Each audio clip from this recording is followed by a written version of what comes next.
right, welcome to Crowning Connections with Rob Clemons. Today we have a lot to talk about. A mentor of mine, a guy that a lot of you guys are going to recognize when you hear him. I've got a great guest with me today, and this is one and only Senator Hembree. Welcome to the show. Well, thanks, Rob. It's good to be here with you. I look forward to chatting with you today. Man, it's you and I go back a little ways. We met each other through the Home Builders Association, right. And we've always been so appreciative at the Home Builders Association for your support of, the building industry, the business industry in general. If you would, give us a little idea for anybody who doesn't know you right now. Give us a little idea of your background and how you got to where you're at. Yeah, well, I'm a lawyer by training, and so I went to University of South Carolina, School of Law, way back when. Ultimately took a job in the in the Horry County area in the mid '90s as city attorney for North Myrtle Beach. So I'd been a criminal prosecutor before that in Columbia, then came here to serve as city attorney, which includes some criminal prosecution as well as a lot of the municipal stuff. There's a lot. It's a very broad-based kind of practice as a municipal lawyer. But always loved. My first love was criminal prosecution, and for a lot of reasons. And I ran for solicitor in 1998, and was lucky enough, had a lot of great support, a lot of broad-based support, and was lucky enough to win that race. Served in that capacity for 14 years. It is the best job I will ever have to lead that office. It's a great prosecutor's office. We had a lot of terrific people, really good lawyers. Got to do pretty much what I wanted to do in the sense of, I had programs and ideas and priorities that I had formed over, as I was kind of learning the job and even at the job, and got into a position where we were able to do a whole lot of those kind of creative things, with juveniles, really trying to prevent people from ending up in the criminal justice system. Yeah. I mean, if you want to go to jail bad enough, we'd put you in jail, but and not blink an eye about it. But it's really not, it's not. Sending somebody to prison is never a happy day, and even though it's necessary sometimes, what you really want is to try to turn people around and get them out of the criminal justice system, and that was it was a lot of fun working in that space. But then, I'd been there for 14 years. I'd been a prosecutor for 25, and it was starting to wear you out a little bit. I mean, it's a high stress job, and you get a little more age on you, and it's just starting. You could tell that I was getting a little worn down a bit. And my father had always told me, and he gave me a lot of good advice, but this was one: always leave a job a year early, not a year late. And I sort of hit that point where, I'm getting close to being at, I'm going to be not good at this anymore. Is this kind of like an NFL quarterback? When you hit a certain age, you just know it's time to hang it up? Or yes, right? Yeah. You want to be Peyton Manning. You don't want to be Brett Favre. There you go. Gotcha. So right. That's a great analogy. So I wasn't ready to get out of public service, and the Senate seat was coming open up on the north end, and Senator Dick Elliott, who'd been our senator for a long time, decided to retire. So I thought, well, I'll give that a try and see if it's something I like. I came from the executive branch, so it's going from the executive branch to the legislative branch. It's got some challenges because in the executive branch, if it's legal and you've got the money to do it, you can do it. Legislative branch, you've got to convince, 45 other senators it's a good idea, then 124 House members, then the governor, and it's much harder to move things around, along. But anyway, it was ran for Senate and got elected in 2012, and so I've been there ever since. And everybody that I know in my group, of course, I'm with the Home Builders Association on the state level right now, and we've always looked at what you've done, and we've always felt like you had an eye on trying to take care of the people in general, but on the business level and the builders side, we're eternally grateful for what you do, but it's always from the right place. We don't feel like you're just mailing it in for us. You do it because you think it's right. Yeah, well, keeping a strong local economy is critical. I mean, that's everything else. So much of everything else flows from that. And you're watching communities around South Carolina. I represented some of them when I was solicitor. Andrews and some of the areas in our and I represent Lakeview up in Dillon County now. And it's tough to watch these small, proud communities shrink because the economic activity has just gone away. And if you don't have that strong broad-based economic foundation, your community's it's either going to be thriving or it's going to be dying. Let me ask you a question, if we could, while we're on that subject. So, interesting, you mentioned Andrews. My grandparents were actually from Andrews. Yeah. There used to be R.B. Clemons and Sons in the middle of that town, as a matter of fact. And but when you go through there now, it has tended to dwindle down. It's like there's a McDonald's in town, not a whole lot else. Mm-hmm. What can we do as people to prevent that kind of stuff from happening? Rob, it's such a tough question, and I've given it a lot of thought. We do a lot of things at the State House to try to sort of artificially pump up our rural areas, in some of our small towns that, you want them to succeed. But fundamentally, if there's not an economic driver to keep that town going, then you can pump money into it and keep it sort of, it's a Band-Aid. They need surgery, but you're giving them little Band-Aids at the State House. So I don't know. I really don't know the right answer on that. I think one of the things we're seeing around the country, and it's just at the beginning of it, but the pandemic hastened it. There's so many jobs that you can do anywhere now, and you don't even have to be close to an airport. Where it used to be, you'd have to be close to an airport. Not as much even with that. So I'm wondering, and you're seeing a little bit of it, where people might start migrating out of some of the urban areas where there's higher crime, higher costs. The things that it's just not it's not all it's cracked up to be, and they're kind of going, maybe moving back into rural areas and moving back into some of the small towns. That's kind of what I'm hoping, is that you see sort of a resurgence, because you don't have a big factory there, but you don't have a big factory, period. Because of the nature of the economy that we have. So I think that is kind of the hope we've got right now, that you'll see some of that shift back. It's a great point, and I think that what you look at is the cost of living, of course, and in Myrtle Beach, I don't know where we are nationally. I wouldn't say we're terribly a low cost of living. Of course, it is relatively if you compare it to some other areas of the country. But if you get to a point where people could live in a place that's a little more affordable, like in Andrews, and maybe not have to commute every day, can we do some remote work? And then I guess we get into another hot topic, which is the roads. I know that a few years back, time flies, but a few years back we had worked on South Carolina's road system. Going in a few years later, how's it going? I mean, as far as the funding of our road system and things like that? Funding's strong. We've got it. We increased the gas tax a few years ago. The great thing about that gas tax is it had to go for maintenance. 100% of that increase has to go for maintenance of our existing system, which is what we had made the mistake on. We weren't keeping up with our existing system. So that has been a success. We phased it in over a few years, because the problem wasn't the money. The problem is we didn't have the construction infrastructure, the people and the pavers and the equipment and the engineering. They weren't quite ready for that much of an increase in their activity. So they've had to build up, which they've done. And now we feel like we're kind of on track, kind of knocking these projects out. And a lot of work going on in Horry County, a lot of work going on all over the state. There are always more needs, and especially with a high growth area like we have. We've been playing catch up, and but I think you always play catch up. I mean, when you're in a growing area, you're always playing catch up. So it's kind of like almost like the minute that you build that new school, it's time to expand that school or something, right? We've had that happen too, and fortunately for us, we've had the penny sales tax that we collect for our schools, for the capital, for the capital cost, the building of new schools. A little bit of it goes to Horry Georgetown Tech, a little bit of it goes to Coastal, but the vast majority, I think it's 75%, goes to the Horry County School District. And they've been able, thanks to that sales tax, have been able to really keep track and stay ahead of the curve on the building ever since we put that in. So it's coming up for reauthorization this year. I think it's one of the most important votes people will be taking this year, is a reauthorization of that 1 penny sales tax, because it's about half of it is paid by out-of-state people.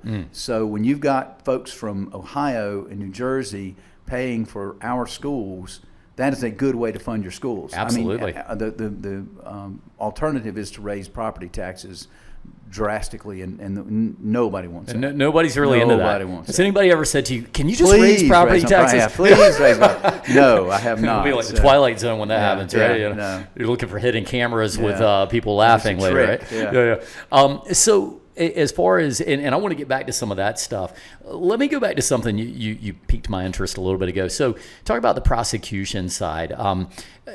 Give me an idea of like, how did you know when you were going to get into that field? I mean, was this something that, you're 6 years old arguing over stuff, or like? Well, I had two younger sisters, and this is true. My middle sister, or the one 2 years younger than me, she just didn't have any filter between her brain and her mouth. And as a kid, I mean, she would just say anything and used to just drive my father crazy. And she was my first client. I represented her from about age 5 to the time I left school, left for college. Nice. And she was forever saying these inflammatory, just crazy stuff. And I'd be like, oh no. And I'd be like, Dad, what Dee Dee's trying to say is, right. what she's really trying to say. But no, I did some mock trial when I was in middle school and in high school, and that's what got piqued my interest in it. My first case was in middle school. I was a defense lawyer on a murder case. I was representing a doctor, and we had 3 of us on the defense team, and I was lead counsel. And we tried this case in our civics class for about 2.5 weeks. And we got it not guilty. And everybody in the class played a different role. And several people played judges and jury and so forth. But anyway, it was a lot of fun, all the witnesses. But that was my first taste of being a lawyer. Then in high school, I did another criminal case where I was the prosecutor. We did the Patty Hearst case. So you probably I've heard about it. Yeah, I was going to say that might. I'm a bit older than you are, but it was in the news at the time, and F. Lee Bailey was representing her, and we convicted her. And I was on the prosecution team that time, so I was 2-0. Wow. Going into now, my record is not nearly so good I was anymore. Say your perfect record. No, far from perfect.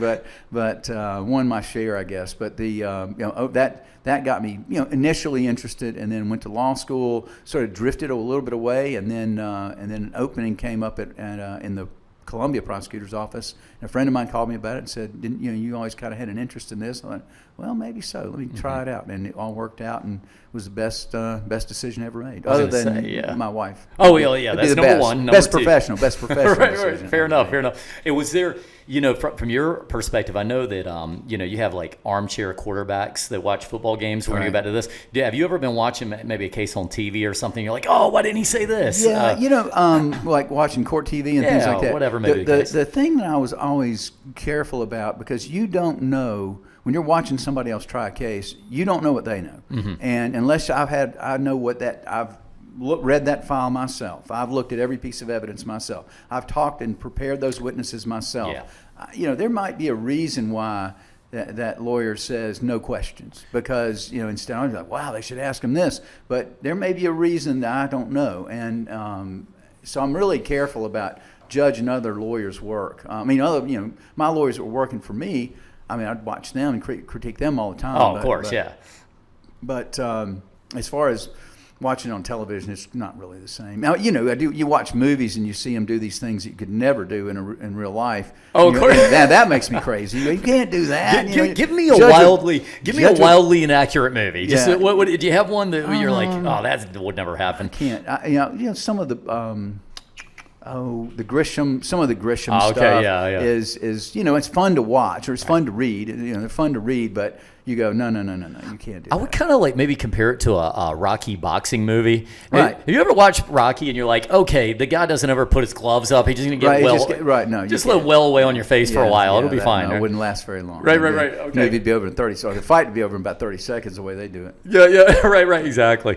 So going through that, was there ever a time when on the prosecution side you had passed up on a case or something? Maybe you were looking at something, you were just like, this isn't right. Oh, sure. Yeah. That's one of our jobs. Our number one job is to seek justice. It was not to get convictions, it's to seek justice. And so it's just as big a success when you evaluate the evidence and you look at it and say, this guy's not guilty of this, or he might be guilty, but the evidence is insufficient, and you do the right thing and you dismiss the case. Now, it might not feel like the victim might be mad at you, and you might have some explaining to do, but using your good judgment to do the right thing is what you need to.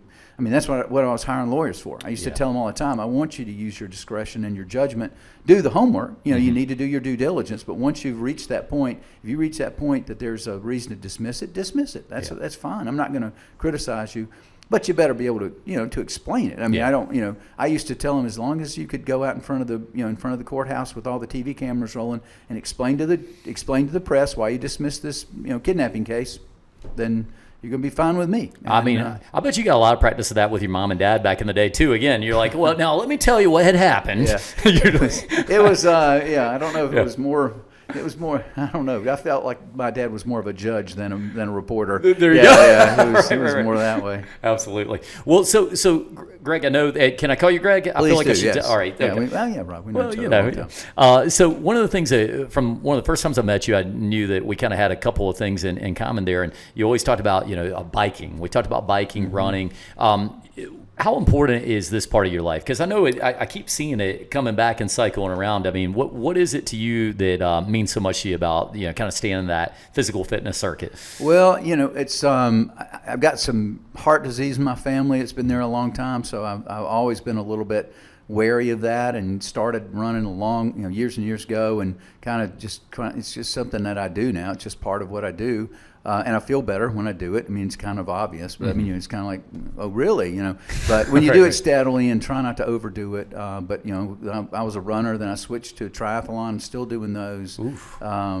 But they're slower and slower all the time, and harder all the time as you get older. But I do, but I do a lot more walking now than I ever did. If I'll feel like I don't feel it today, but at least I'll go walk 2 or 3 miles and get a good, get that little bit of fitness in, because. And then I had a health scare back in 2018. I was brain aneurysm, and it led to I was on ICU for 28 days, and on a vent for 8 days. It was not good. I was not supposed to make it. And I had 3 different doctors during the course of that experience, different for different reasons, that said, if you had not been in the condition you were in when you got here, you would absolutely be dead. Man, wow. Just like that. And that'll, if you need some motivation, go like, I better keep this up. Oh boy, it worked this time. Maybe it'll work again. So absolutely, it just wasn't my turn. But I think that, there's no question that taking care of yourself was part of that. That's a great point. We talk a lot about the mind-body connection and just being a great business person in general, which sounds funny, but I feel like that part of things, that's really a tribute to staying in good shape. And, life's going to throw you a curveball here or there, but, the more you can prepare yourself, the better off you'll be. Yeah, and then you don't have to overdo it. That's the thing, as I say, I think that's something I had to learn. It was pretty competitive. Well, I'm still pretty competitive. Yeah. But my brain's competitive. It's just the other parts are not as competitive. That's what I'm running into.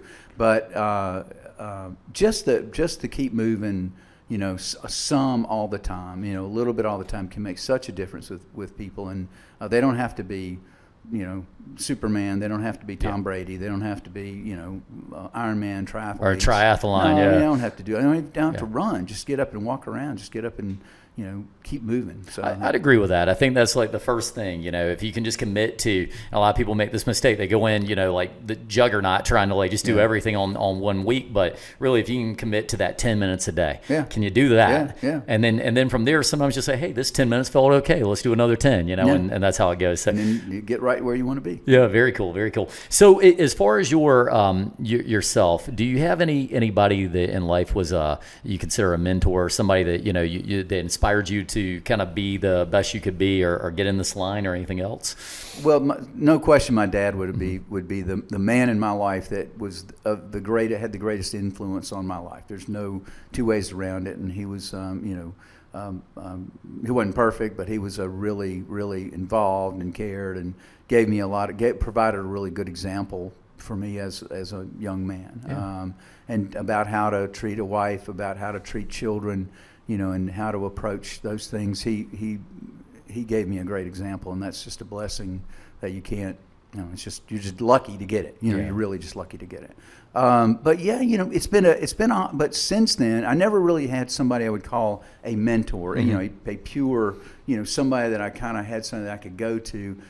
It was more a mentorship by committee, I would say. There have been a number of people I've worked for throughout at different, kind of seasons in my career that were really influential. And I saw, and some were influential because I saw the way not to do it, which was really interesting. Right. I saw some bad examples and some bad habits, and what the consequences were. I knew what that looked like. But I also had some that were very good. And in some. The city manager for North Myrtle Beach when I was there, a guy named Bill Moss, and kind of quiet, soft-spoken sort of guy, but really just about brilliant, and just he taught me a lot about. In 4 years that I was there, and I didn't expect it. My office just happened to be next to his. Watching him work with other department heads and city employees really taught me a lot about how to work with people that I'm managing, and prepared me so well for the solicitor's office. I mean, I would have had a much tougher time because so much of that, when you're the boss and you got 25 lawyers and a total of 90 employees, you're managing people. You're not. Right. It's not like I'm trying cases Monday through Friday. I'm not. Yes. I occasionally tried a case just because I love doing it. That was the fun part. That was the best part of the job. But the management is what you're really going to win and lose on, and you're either going to make your community safer or not based on how effectively you manage and hire and manage that team that's doing the vast majority of the work. So and guide them and lead them. I mean, and teach them. So he was one of those people. Several elected solicitors I worked for, like I said, some taught me some good things, some taught me some things to avoid, and then a lot of other guys, men and women I worked with in the solicitor's office that were, my colleagues that I learned from. So in the Senate, I've had a bunch of people there that I've learned from, just different ones that you sort of pick this from that one and that from that one. But by the time I got to the Senate, I was pretty well, I was in my 50s, and I was pretty well was who I was going to be. Sure. And had my worldview was pretty well set. So I haven't wobbled on that one as much since I got to the Senate. Makes sense to me. So if you were to go back, you're a sports fan, yeah? Yeah. So I'm a Washington fan. Washington Commanders now. It's hard to, doesn't sound right. No.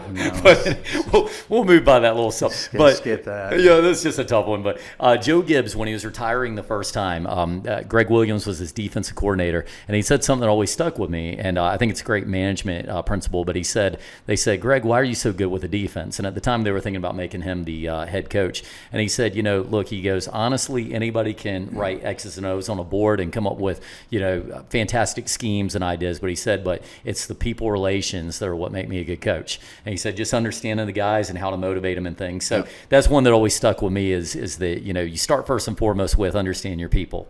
And so that's what I think of when you tell me that story. Yeah, I mean, that's the bottom line. And it's true even it's true in the Senate. I mean, you got 46 of us in the Senate, and we're all different. We all have different things that motivate us and have different little quirks, and it's small enough in the Senate that it's quite an interesting little play that unfolds every week when we go to session, and and we all have our little parts of it, and but at the end of the day, I try to just kind of look out for other people, as much as I can, and sure. and try to treat them the way I want to be treated, and just kind of. I'm not as some of my colleagues are more calculating and probably in a way more effective. At least in the short run, they're more effective.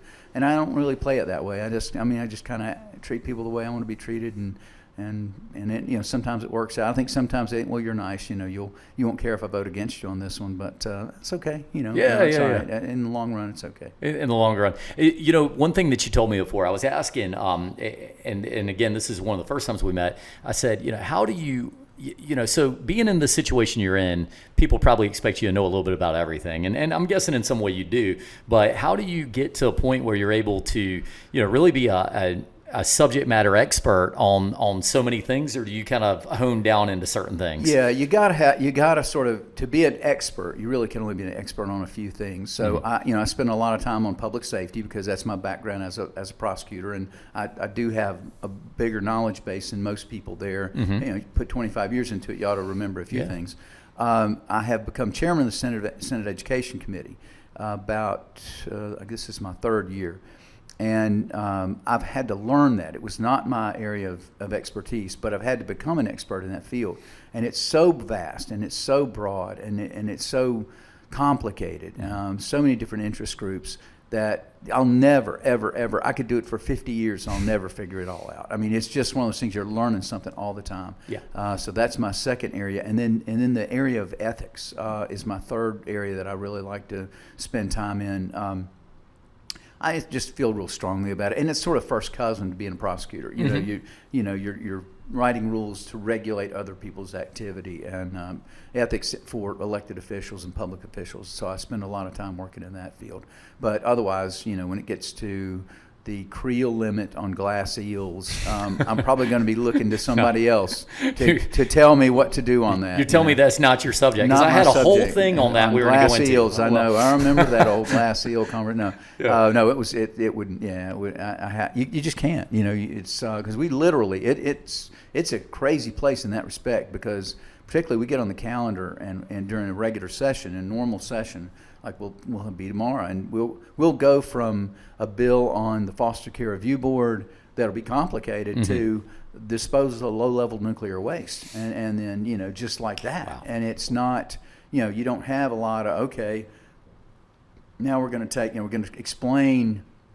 I mean, if you get a 10-minute explanation on a bill, that's a long explanation. Man, yeah. So it moves pretty fast, because the committee process, who you hope is vetting this. If you let it work right. And it depends on the chairman. I mean, my committee's slower, but when it gets to the floor, my rule is I'd rather have it right than have it fast. Okay. So my subcommittee chairman that I appoint, they know where we're headed. And it takes us a while to get there, but by the time it gets to the floor, that bill's been vetted thoroughly. I mean, we've just thought of just about everything you can think about. So but others are quicker, and not as careful, and so you can get some kind of messy bills up there too. I was going to say there's a lot of trust that has to come into it. They have to know, because to that point, one thing I've been almost on a jury a couple of times. I feel like in Georgetown County I get called like every year. I'm not sure how this happened, but I never get picked, whatever that means. So I don't know if I should be offended that they never pick me, but I don't know. Anyway, I'm glad they're not. But sometimes I think, I'm like, what if I'm on the fence on this thing and they're asking me to vote? I mean, I feel like it's got to be a kind of tricky. I mean, do you ever get to one where you're just kind of impartial almost, and what do you do? Well, you get some where you don't have a strong feeling about them. It's like, I don't know much about it, and it's not, I don't want to say I don't care, but you don't really have you just don't have any strong feelings about it. So sure. That happens a lot, and particularly in areas that you don't have any knowledge base in. It might be an insurance bill. Well, I don't know anything about insurance, and I don't know much about this bill. So I've got my buddy who has an insurance State Farm agency, and I say, Ross, what do you think, dude? And he knows it backwards and forwards, and he'll, well, this is what I think, and this is why, and this is how I'm going to vote, and this is why, but this is the other side. Okay. And so and we do that all the time. And people look to me as the education chairman, they'll try, or on criminal justice issues, they'll, well, what do you think, Hembree? And I'm going to have an inordinate amount of influence on those few subject areas, but I'll split it up that way. Let's talk education. Okay. All right. So I know that's a biggie in the state. One of the knocks on South Carolina for years has been that our education's been lacking. And I may be going back many years, but that's a knock that we've heard. What's hot right now? What are we trying to do about that? The biggest thing we're trying to do in South Carolina and happening all over the country right now, today, is to try to get our students caught up from the pandemic loss of learning, because this virtual experiment we had, God bless the school districts, God bless the teachers, they tried. They weren't trained to do that. That's not how they were taught to teach kids. That's not how kids were taught to learn. So it was sort of a perfect storm of failure upon failure. And so the kids, you basically have 1.5 to 2 years worth of learning loss across the boards in South Carolina, and trying to get our kids back up to speed, back on grade level is challenging. It's hard. It's not like we've got the thousands of teachers sitting on the sidelines waiting to come and get into the game and help do a bunch of tutoring for our kids. It's we're doing the best we can to try to accomplish that. We're spending an awful lot of money. It's a shocking amount of money to try to accomplish that, and that's about all we can do. And so that's the biggest thing right now. I mean, there are lots of, there are lots of. This is something about education that I'll share with you. Mm-hmm. There are many false narratives in education that I believed when I got there. Mm-hmm. False narrative number one: we underfund education. Nothing could be farther from the truth.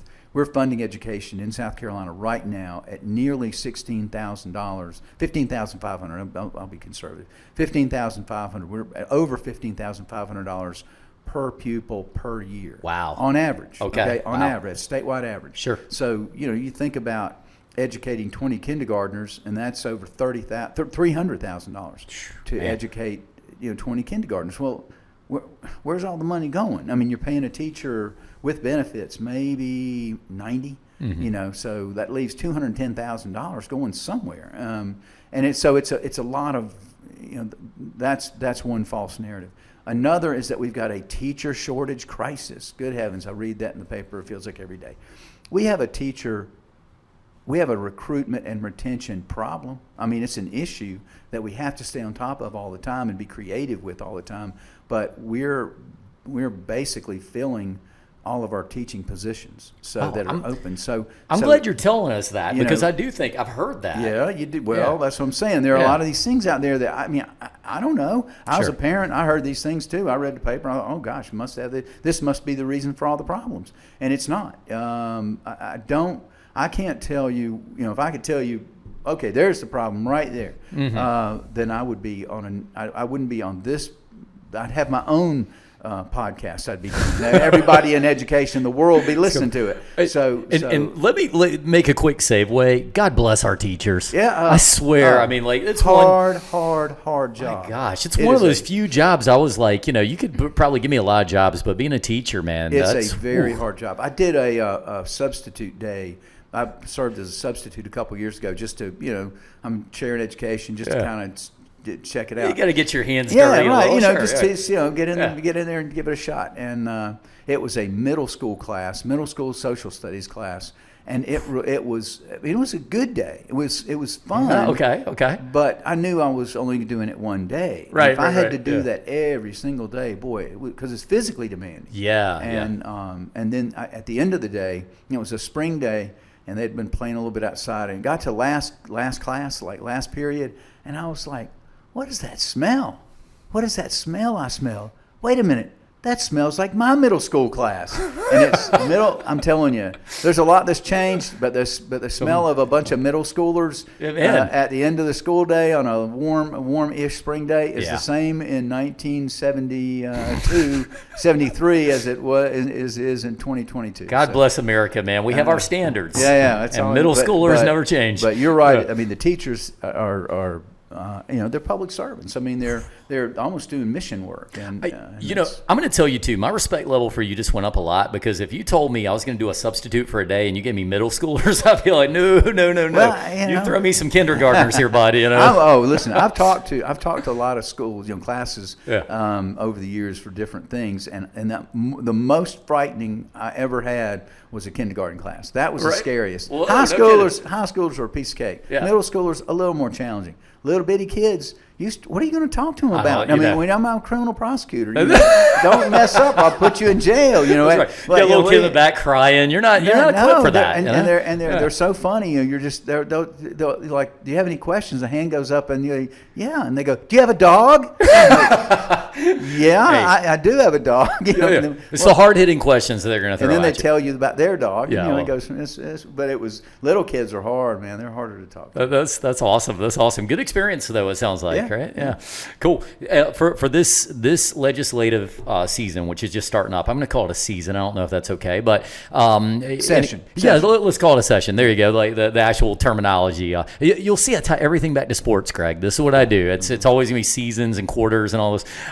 Tell me what's hot for this year. What's a hot topic for you right now, other than education? Yeah, the biggest thing we're going to do this year is appropriate a lot of money. Mm-hmm. We had a whole lot of federal money that came down as part of the pandemic response that the state is spending. We're going to take it up in kind of two big chunks. We've taken up the first chunk, and the biggest part of that we've spent on expanding broadband to the entire state of South Carolina. Okay. So when we build that thing out, virtually everyone in South Carolina will have broadband access. So, clearly broadband and access to the internet is no longer a nice luxury. It's an absolute necessity to live in 2022. So the broadband, that's going to be that's a big thing. We've got a lot of extra money in the budget. Our revenues are really strong, and that's the thing. It's sort of counterintuitive coming out of the pandemic, but South Carolina did a really good job reopening, and I'd give Governor McMaster, many others too, but he was this, kind of the guy that the buck stops here. Yeah. On how fast we're going to reopen and trying to walk that tightrope between a pandemic and an economic catastrophe. Sure. And he did a really superior job getting us open, keeping the economy going. People, we had the biggest season, I know you know this, had our biggest tourist season in history, the history of our area last summer. So, these are all, and other parts of the state are thriving as well. So, our revenues are strong, growth is strong.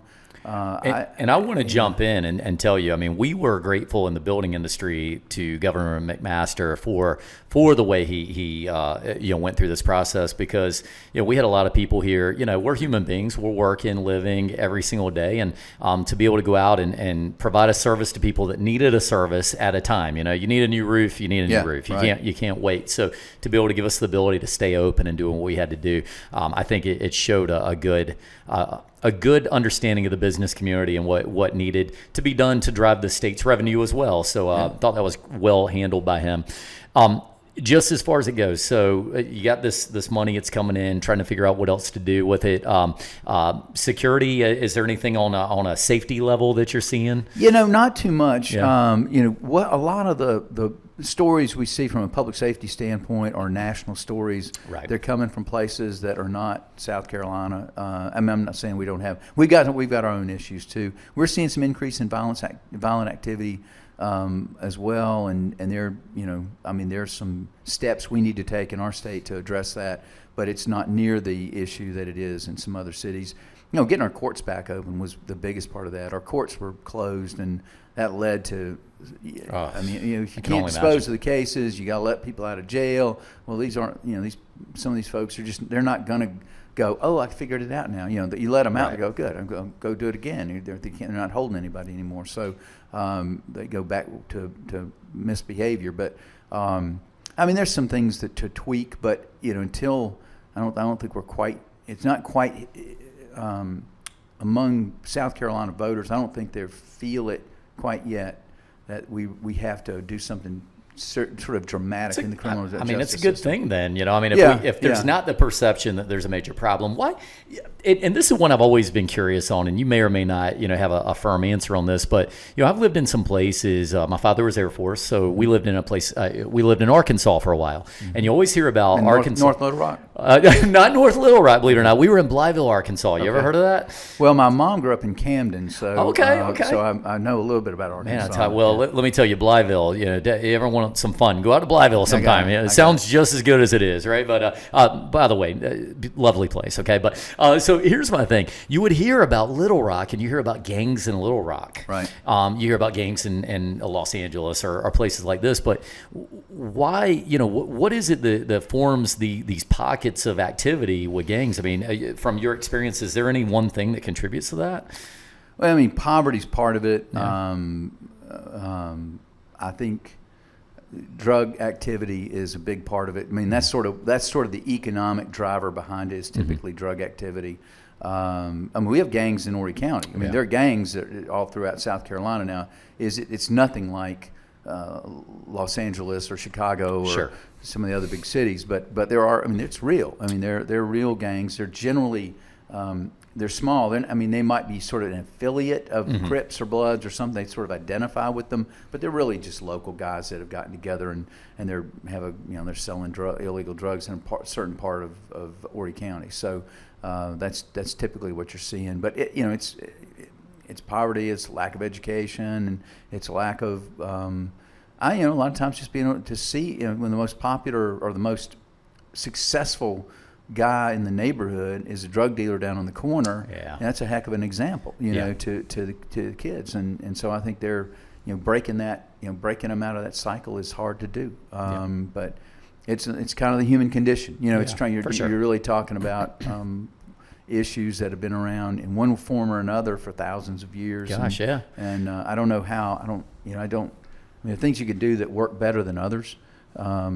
And sometimes we do them, and sometimes we don't. And I see some stuff at the General Assembly. I'm like, what you're trying to do here is going to make it worse. What do you make it worse? Better than better. It feels like it's better, but let's let people out of jail quicker. And you're like, this isn't going to make your community safer. It's going to make it more dangerous. Well, I can appreciate the leadership side of this. I mean, we do need the leadership, and it's a couple of things that are right in your wheelhouse. I would say better, educational opportunities. Maybe that leads in. Right. Things like that, right? Well, that's what got me interested in education in the first place. Really, was my sort of the hope that through a better educational system, you can cut into the public safety and criminal justice part, and you can. I mean, it can work. It's just not that easy. It's not as 1 + 1 = 2. It's a lot more complicated. Oh my gosh, it's got to be if it's a formula, it's right up there. E equals MC squared or something like that, right?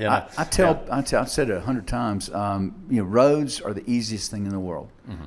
It's just engineering and money. Sure, that's all. Now it might be hard to find the money, but it's easy. Conceptually, it's very easy.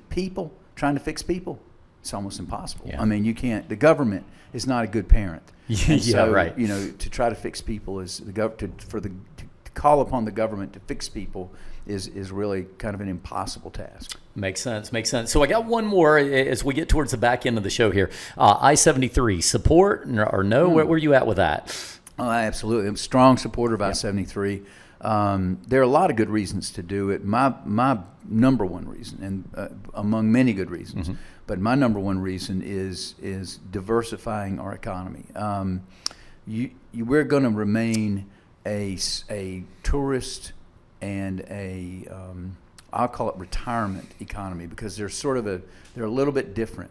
And the surge of retirees in our area creates its own economy. And so there's a lot of money that's being brought into our community from other places, from the New Jersey police officer retirement system. Every month that check leaves New Jersey and it comes to South Carolina, and this is a good thing because that money's going to get spent here and it's going to circulate in South Carolina, and it's going to improve our economy. So it's that's really about money supply. If you want a strong economy, you got plenty of money coming in, then the economy's going to grow. That's right. But that will be it. Until we get interstate access, you will not see any kind of major diversification of the economy. And with that, we have at least a good hope of that. And I just hate it that we have our best and bright. We've got a good school, a good local school system. We have or a terrific tech school, terrific college. You can get we kind of raise up our best and brightest, and then they have to leave because there just aren't that many service industry related jobs. When we're going to have more.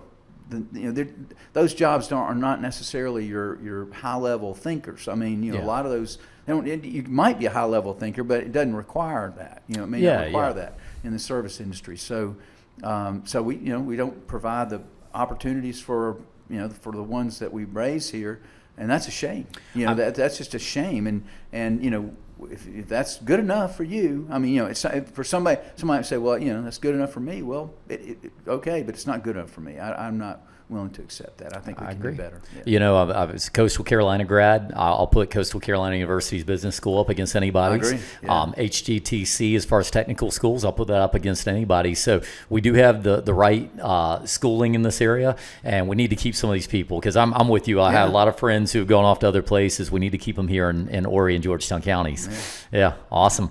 Well, Senator Hembree, anything else for today? Any other hot topics? We covered a lot of ground. So probably right. We should have talked more about baseball. Next time for sure. We'll catch that next time. I'll tell you what. Well, hopefully we'll be playing baseball. Well, we're 2 weeks gone already, so hopefully we can do a little better than that. But listen, I appreciate you being on the show, Senator Hembree. You've been doing great for the area. We appreciate everything you do. Thanks. And I'm always in your corner if you need me. Well, I'm glad you hired me. All right, sounds good. This has been Rob Clemons, Crown and Connections. We'll see you guys next time.